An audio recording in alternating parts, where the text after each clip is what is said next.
पूर्वे भी ऋषि भ्रग्यो नूतनैरुत सा देवामहि भक्षति अग्नि पूर्वे भी ऋषि भ्रग्यो नूतनैरुत सा देवामहि भक्षति। देखो कल हमने आपको ऋग्वेद का पहला मंत्र समझाया था। हमने आपको बताया मंत्र केवल रास्ता दिखाते हैं, सलूशन हमें अपने आप करना पड़ता है। समझाया था नहीं? तो सबसे पहला देवता अग्नि को माना है वेद ने, ऋग्वेद ने सबसे पहला देवता अग्नि को माना है, क्योंकि अग्नि से ही जीवन चक्र प्रारंभ होता है। बिना अग्नि के जीवन चक्र प्रारंभ नहीं होता। और ये जो मंत्र लिखे हैं वेद में, ये यज्ञ करने के लिए लिखे गए हैं, और यज्ञ से देवताओं को बल मिलता है, ताकत मिलती है। अब आप लोग समझिए देवताओं को ताकत, मंत्र का अर्थ अभी बताएंगे थोड़ी देर में। पहले आप ये समझ लीजिए यज्ञ से देवताओं को ताकत कैसे मिलती है, और अग्नि से चक्र कैसे चलता है, जीवन चक्र कैसे चलता है। ये तो हमने कल भी समझा दिया था, और थोड़ा आगे समझाते हैं। अब मान लीजिए हमारे अंदर भी एक अग्नि होती है जो भोजन को पचाती है। ये आपको साइंस सिखाती है, पूरी साइंस वही पढ़ी है। वेद के अंदर पूरी साइंस है। कुछ लोग कहते हैं मूर्ख टाइप के वेद अंधविश्वास, समझते नहीं। अब खाली ये मंत्र सीख लिया, पढ़ लिया, बोल दिया, अर्थ भी समझ लिया, उसकी गहराई को नहीं समझा, तो ये मंत्र एक ग्वाले के गीत जैसा है। ग्वाले के गीत का मतलब समझते हो? जैसे गाय भैंस चराने वाले गाय भैंस के साथ कौन सी भाषा बोलते हैं? पुक पुक पुक ऐसी ऐसी तो आवाज निकालते हैं। इधर उधर, मतलब कोई अर्थ बिना अर्थ की, पर उस बात को गाय भैंस समझती है। जो ग्वाला गाय भैंस को चला रहा है वो टिक टिक हट हट ओ ये आवाजें तो बोलते हैं, उसे गाय भैंस तो समझती है, पर आम आदमी समझता है नहीं समझेगा, पढ़ा लिखा आदमी नहीं। तो उनको ये मंत्र जो है वही है, ग्वाले की आवाज, ठीक। लेकिन वो इसकी गहराई को समझते हैं, उन्हें इसमें फिर साइंस नजर आए। अब देखिए कैसे जीवन चक्र शुरू होता है अग्नि से, कल भी समझाया था। साइंस में आपने पढ़ा है हमारे अंदर जठराग्नि होती है, पेट में जठराग्नि होती है जो भोजन को पचाती है। कोई भोजन है, जब तुम्हारे घर में भोजन बनता है अग्नि पे ही तो बनता है, वो नरम हो जाता है या नहीं? वैसे ही पूरा नहीं होता, पूरा जूस उसमें का नहीं निकलता, कम निकलता है। जो हमारी जठराग्नि उसको पूरा निचोड़ती है, उसमें से जूस निकालती है, और जूस में से जो पोषक तत्व हैं, जो न्यूट्रिएंट्स हैं, वो ब्लड में चले जाते हैं। और जो खाली पानी पोषक तत्व निकल के ब्लड में चले गए, फिर बाकी जूस का पानी पानी बचा, वो हमारे पसीने से, टॉयलेट से इस तरह से बाहर निकल जाता है। गूदा हमारे मल के द्वार से बाहर निकल जाता है। समझ गए या नहीं? और जैसे ही हम खाना खाते हैं वैसे ही जठराग्नि उसे पचाना शुरू कर देती है। वो धीरे धीरे पचता रहता है, उसमें से जूस निकलता रहता है, जूस में से न्यूट्रिएंट्स ब्लड में मिलते रहते हैं और शरीर के सभी अंगों को पहुंचाते रहते हैं। समझ रहे हो नहीं? और जैसे ही सारा भोजन पच जाता है तभी हमें कैसा लगता है? जलन सी होती है। वो अग्नि की तो जलन होती है, अग्नि है वो जलती है और उसे कुछ है नहीं, उसमें कोई सामग्री है नहीं, तो पेट में जलन होने लगती है। तभी हम खाना खा लेते हैं, तभी जलन फिर शांत हो जाती है और प्रक्रिया हमारी फिर शुरू हो जाती है ना जीवन चक्र अग्नि से। तो इसका अर्थ हुआ, इस मंत्र का अर्थ है अग्नि पूर्वे भी ऋषि। अग्नि को पूर्व के देवता, पूर्व माने पहले के, ओ देवता नहीं ऋषि, अग्नि को पहले के ऋषियों ने भी प्रार्थना की है। अग्नि की प्रार्थना अब से पहले के ऋषियों ने भी की है, और आज के ऋषि भी नूतन ही, नूतन माने नया, और आज के ऋषि भी अग्नि की प्रार्थना करते हैं, अग्नि की स्तुति करते हैं। अब ऋषि मुनि वेद पढ़ते थे, आजकल के विद्वान और तरह की पुस्तकें पढ़ते हैं, साइंस है, एसएसपी है, मैथ है, इंग्लिश, पता नहीं क्या क्या। तो ये भी ऋषियों के समान ही है। जो आज विद्वान है, भले ही वो वेद ना पढ़ के कोई और पुस्तकें पढ़ते हैं, आप लोग कुछ और पुस्तकें पढ़ते हैं, वो भी ऋषियों के समान है। तो अग्नि की बात या अग्नि की प्रशंसा, अग्नि की स्तुति आज के विद्वान वैज्ञानिक भी करते हैं। जो भी काम करते हैं वो भी अग्नि से ही करते हैं। रॉकेट छोड़ते हैं तो उसमें अग्नि है या नहीं है? yes, कोई भी यंत्र है अग्नि से ही चलता है, मोटरसाइकिल अग्नि से ही चलती है, पेट्रोल जलता है, सब कुछ अग्नि से ही चलता है या नहीं? yes, यानी पहले के ऋषि मुनि भी अग्नि की स्तुति किया करते थे, और आज के ऋषि मुनियों का वेश बदल गया है। पहले के ऋषि मुनि जंगल में रहते थे, आज के ऋषि मुनि बंगलों में रहते हैं। पहले के ऋषि मुनि पैदल चलते थे, आज के ऋषि मुनि गाड़ियों से चलते हैं। वो भी ऋषि मुनि ही के साथ है। जो आज विद्वान वैज्ञानिक वगैरह है, ये भी ऋषि मुनि ही है, बस उनका रहन सहन बदला हुआ। समझ गए? तो अग्नि पूर्वे भी ऋषि भ्रज्ञो नूतन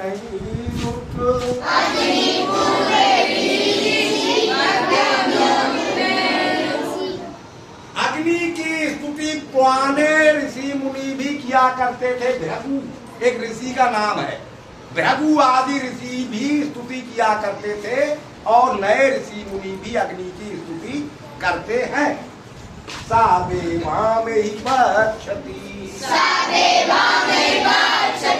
वह अग्निदेव देवताओं को यज्ञ में आने का आमंत्रण करें या यज्ञ में आने का निमंत्रण दे, यज्ञ में आने को बुलाए।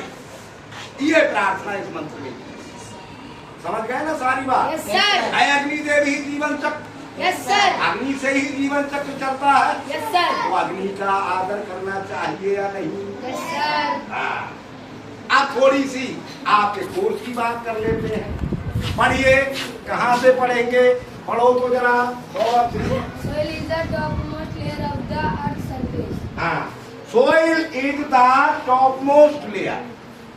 सोइल कहते हैं मिट्टी के लिए। मिट्टी सबसे टॉपमोस्ट, सबसे ऊपरी लेयर में परत ऑफ द अर्थ, पृथ्वी की सतह की है। यानी पृथ्वी की सतह की सबसे ऊपर की लेयर को, परत को हम सोइल कहते हैं, हिंदी में मिट्टी कहते हैं। समझ गए?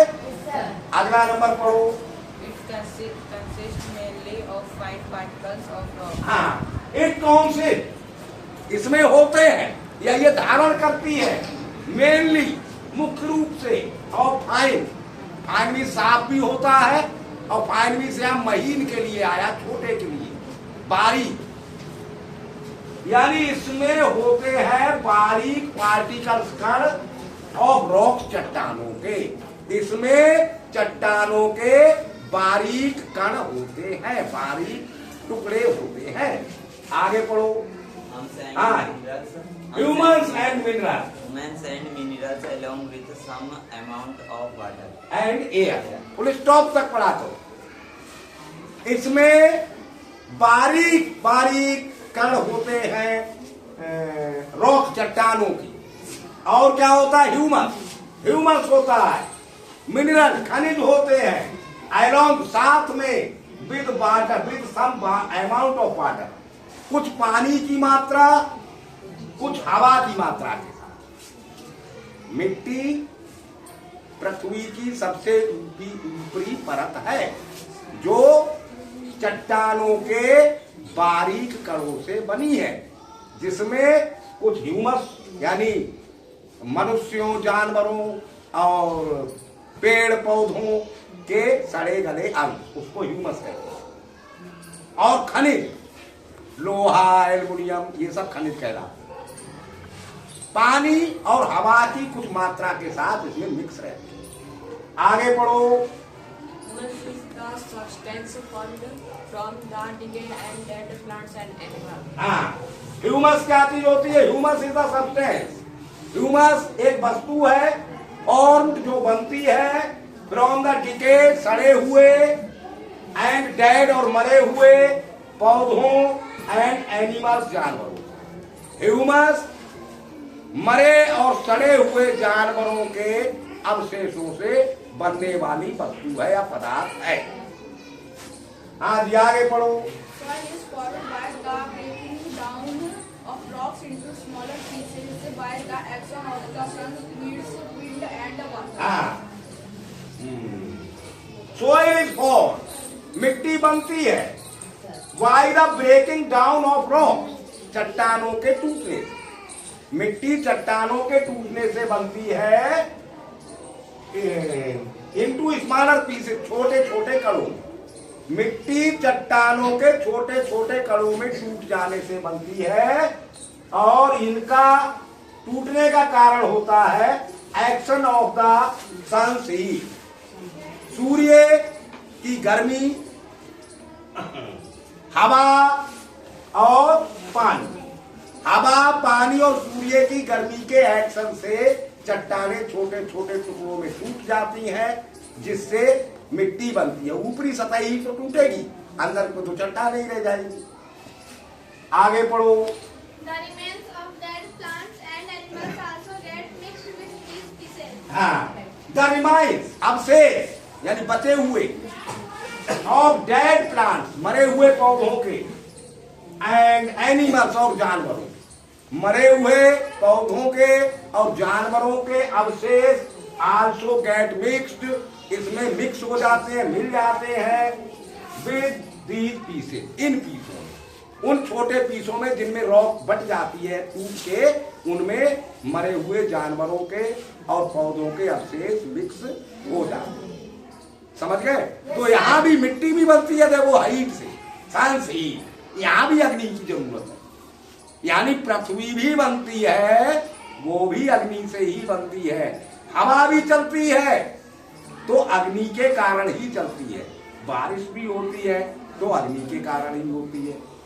अब आप कहोगे हवा अग्नि के कारण कैसे चलती है? बताओ, हवा का भी कारण अग्नि है। कैसे जानते हो? बताएं। जिस जगह पे गर्मी, अब यहाँ हम खड़े हैं, यहाँ पर अगर गर्मी नहीं है तो हवा रुकी रहेगी। हवा यहाँ जैसे है उसी स्थिति में रहेगी। जब कोई स्थान गर्म होता है तो उस स्थान की हवा ऊपर उठ जाती है। और स्थान की यह खास बात है कि जो स्थान खाली होगा, हवा वहां अपने आप भाग के आ जाएगी। कोई स्थान कभी खाली नहीं रहता। जैसे ही उस स्थान की गर्मी होने से, जैसे ही उस स्थान की हवा ऊपर उठती है, वैसे ही दूसरी जगह की हवा उस जगह पे आ जाती है। तो चल के ही तो आएगी और सर्कुलेशन स्टार्ट हो जाता है। तो गर्मी ही कारण बना ना हवा के चलने का। यदि गर्मी ना हो तो हवा वही की वही रुकी रहेगी सब और सारे काम पर। और वही गर्म हवा फिर समुद्र में पहुंचती है, वो पानी को गर्म करती है, तभी पानी भाप बन के ऊपर उठता है। फिर वही हवा उसको वापस लाती है बादलों के रूप में, वही बादल में बारिश कर देते हैं। यानी गर्मी ही, पृथ्वी भी बनी गर्मी से, हीट से, अग्नि से, हवा भी चली अग्नि से, पानी भी आया अग्नि से। इसलिए अग्नि की प्रार्थना पहले के ऋषि मुनियों ने भी की, आज के भी वैज्ञानिक करते हैं। अग्नि पूर्वे भीषि, यज्ञो नूतनैरुन